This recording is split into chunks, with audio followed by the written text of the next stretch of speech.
And welcome back to Noon Edition, everyone. It is time now to speak with Elisa Bradley, and she is, I guess you called yourself a HEC. I did. That's short for Health, Equity, and Cultural Competency Officer. That is. And that is true. This coming up, well, we're now in July, so coming up here is Minority Mental Health Month. And that's what you're going to talk to us about today. Yeah, I am. Good morning, and thank you for having me. I'm here to speak today about the National Mental Health Month for minority populations, and we're just excited that it's this time of the year again. We get to highlight some of the health equities and disparities that's happening. And so what we know about this month is that we take the time to highlight, hey, we know that there's differences, we know that there's disparities, and we want to just make sure that our community knows that there are services and that there are folks out there who are supporting this effort, and that we want them to be educated and informed. I know there's a reason why we want to focus on minorities, because many times they don't have the higher paying jobs, and many times they really don't want to reach out. They're afraid, or maybe they don't even have the benefits to do so. So it really does become kind of a wheel problem here, doesn't it?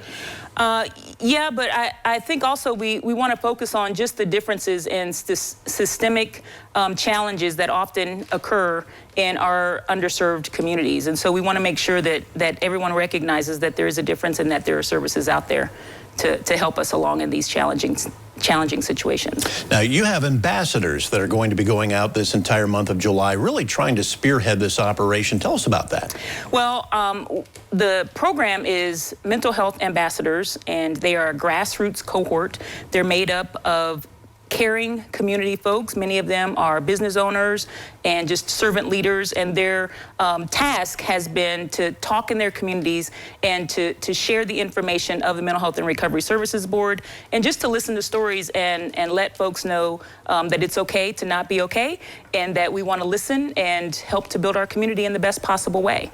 We've seen mental health problems really thrive since the pandemic. Is that something you have really noticed in this part of the not just in this part of Northwest Ohio, but around the country as well. And so we're thankful on one hand because it's an opportunity to lessen the stigma of mental health and mental health services. And so we get to let people know that we care. We get to let people know that it's okay to not be okay. And talking about it is one of the best things that we can do to help end that stigma.